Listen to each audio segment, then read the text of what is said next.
Hello and welcome to Fusion Writing, where building character meets creating structure. Today is the map day, and that means we get to dive a little bit more deeply into our topics for the week. I can't wait to hear what Victoria has to say, so I'm going to send it over to her right now. Hello, Lilligans and friends. So, in the compass, we took just a little quick look at some of the problems that can arise when you're stitching a story together. For me, one of the worst is when I know that a scene is not working with the sequel that I intended, or when I know that there are pieces of a chapter that should go together, but there is either connective tissue, or there is a revelation, or there's just some kind of roadblock in there that I can't get past. So I know this is a common problem, and I like to address this one early on because this is one that can completely derail a writer. It can send you away from your work for days, weeks, months, maybe even forever because you just feel like you can't get past this stuckness. So let's deal with it right now.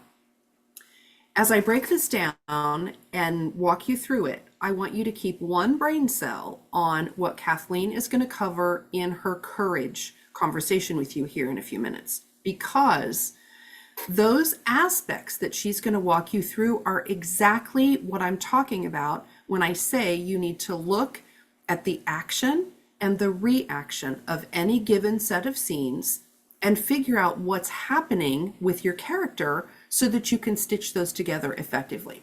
Let me show you what I mean. The first question that you want to ask yourself about the scene that's not working is, why is this scene happening? What's happening with the character? Are they experiencing certain emotions? Are they having some kind of conflict? Are they ruminating? Are they in a memory? What is specifically happening internally with them? And break that down in terms of the traits of your character. Are they stuck in a struggle? Are they stuck in a loss? Where is it that they're feeling that tension or that conflict? And then I want you to think about the other side of it. What is the natural outcome or sequel to that emotion or conflict? That's how you think and talk yourself through the stuckness. I like to think of it as a diagram that looks like this. There's a V on one side and it's pointing to two things. So if this is my action, okay, this is what's happening in my scene, and my character is feeling this and they have this perspective. If they go this direction, the natural outcome is maybe to relieve those feelings, and there's a relief and a sense of recovery, okay? That's one avenue. But if instead they go over here, and rather than feeling the relief or the recovery, or maybe finding the courage to power through and continue to their goal, instead they give up. They just sink down into that state of having lost, that state of being stuck. Your character is just, they shut down and it becomes a negative arc. It becomes a negative moment.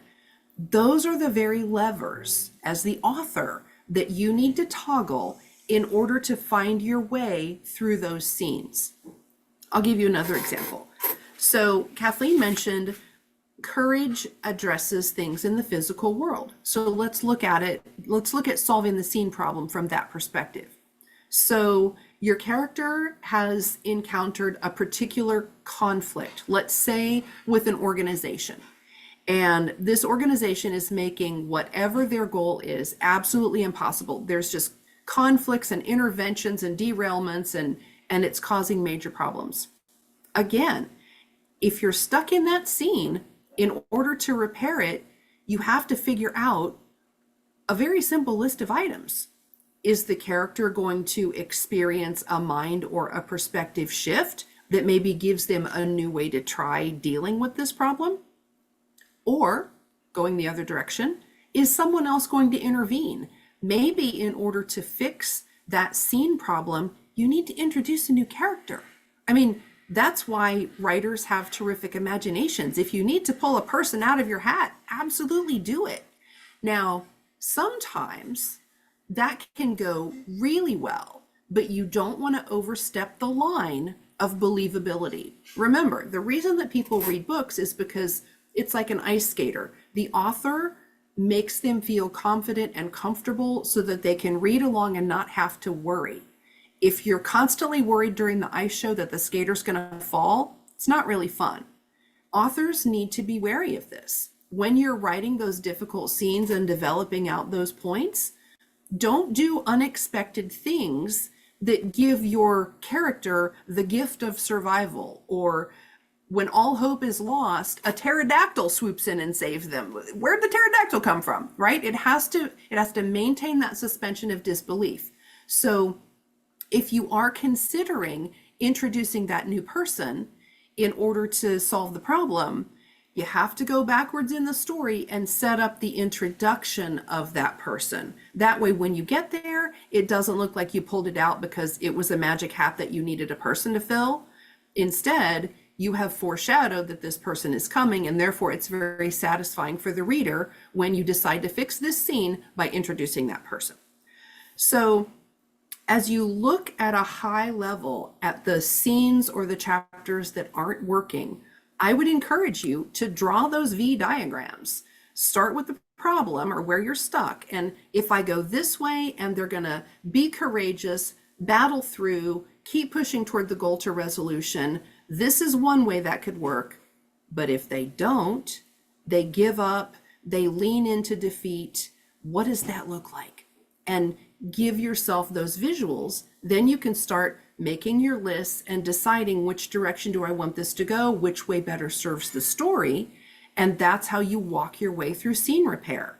So I write about this in my book, Zettelkasten for Fiction, when I talk about how do you dive into your story when it's not working. I've got 5 tools for you. This is just one of them. But I think just giving yourself the option of looking at which direction could this go, why is it not working, and how do I need to get my characters past it? That is a valuable exercise when especially combined with the character traits that give you those specific items that you can toggle to look at that character response. And that's how you get a good scene that works its way through the sequel and stitches your chapter together. So with that, I will throw it back over to Kathleen to talk about identifying those character traits that she left you the cookies for, and we'll see how many you got. I think I've identified 2, but we'll see what. Wow, thank you, Victoria. Thank you so much for that interesting method of dealing with scene repair. And thanks for mentioning my work and my book, Writing with Emotion. And in that, you can find a very convenient section. It runs 3 pages that will help you identify just the character traits that you need. Well, today in particular, we're working right here with this resilience group, and we're going to be working with the 3 kinds of courage. So let's identify what those 3 kinds of courage were. Someone handed you the mic, and now you've got to stand up and tell a crowd of hundreds of people that they've got to sit stuck in their chairs for an hour to wait to hear the speaker that they paid all those bucks to hear. That is perseverance. Now, you all know by now that we use common words in very technical ways. And perseverance is another one, because perseverance sometimes people use for anything that requires getting from point A to point B. That takes perseverance.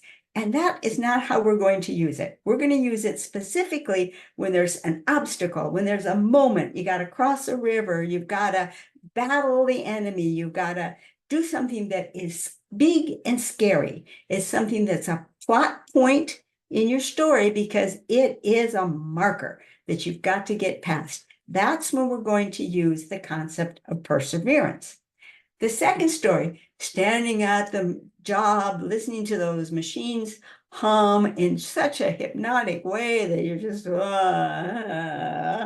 yeah, you've got to do your work precisely because that's an important part you're making.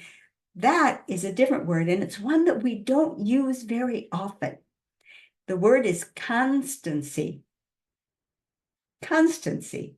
Whoa, we don't use that word very often, but it is the form of courage that most human beings use every single day of their lives. It is the single most common type of courage that there is constancy. It's the everyday doing it again, getting up and facing the world again. Not necessarily a giant moment that you've got to get through, but to get from here to there, you've got to get there. So yeah, it's just crossing the barren desert. That is constancy. Now, the third one, grandma gets out of bed and her fingers and her hands hurt, and it's just a struggle to get her shoes on. But then she's going to put a smile on her face and hug her grandchildren and just enjoy them to pieces. That is the type of courage which is patience. Patience comes into play when something hurts, when something's owie. Anything that hurts requires patience to get through. Now, patience is kind of it's one of those type of courages because when patience comes into play, there's no way out. The only thing you get to do is be a good sport about it or not. It's just there. And in our grandma's case, she's going to think about her grandkids and how much she loves to see them. And she's going to stop thinking about her hands and feet just because she just loves her grandchildren so much. And those hugs, oh my gosh, they'd take away any pain anyway. So there's your three kinds of courage. And you can weave them into your story. Obviously, the perseverance is likely to be more of a grand event in your story. Constancy often lands you in what they call the muddle in the middle. Because here's your challenge. Your hero has to get through the tedium. How do you make it clear to your audience that your hero is surviving tedium without subjecting your readers to tedium? So how do you make that part interesting? Well, the way you make that part interesting is by looking at what makes that struggle to cross the barren desert, that, do it again, do it again, do it again, so hard. What makes it difficult is when the hero also faces self-doubt or doubts that he will be equal to the challenge necessary when the big battle comes. And that doubt, the doubt of the value of the goal, or the doubt of the ability to obtain the goal, or the just self-doubt in general, makes that tedium so much harder. Because if you're grinding away and it's late at night and you're studying and studying and studying, the test is tomorrow and you're working so hard. Yes, the test is something that's perseverance, but the studying tonight, that's constancy. You should have been doing it for weeks, but that's his life. Here you are tonight and you got to grind through the rest of the night. If you add to that doubts of whether you can even pass the test, that makes it ever so much more difficult. So that's where you can put the challenge in, put the self-doubt, and make your readers go, no, you're not going to give up. No.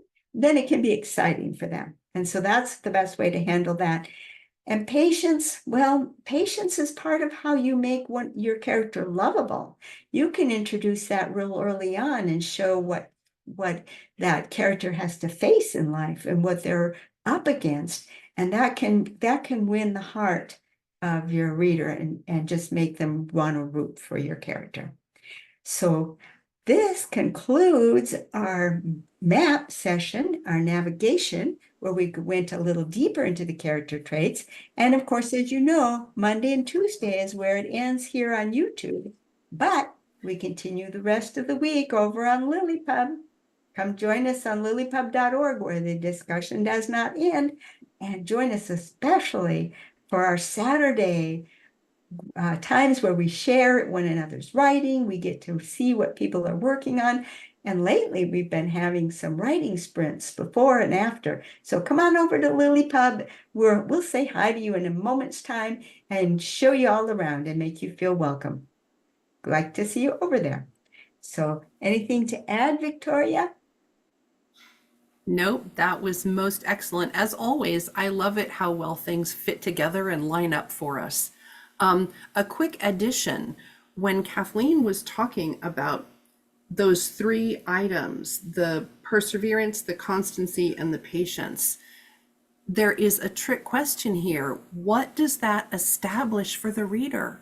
It establishes rooting interest. You're rooting for these characters to lean in, to persevering, to being constant. That's what you want them to do. That's how your reader falls in love with your characters. So if you're having trouble getting that done, rewatch this episode, because everything that we have discussed is going to help get your reader to love those characters. And at the end of the day, that's what we want. So come join us over on LiLLiPub. As we've said, we'd love to see you there. Continue the conversations, and maybe one day get to read your writing, because we are a captive audience. So you might as well come and share. We'll see you over there. Bye-bye. See ya.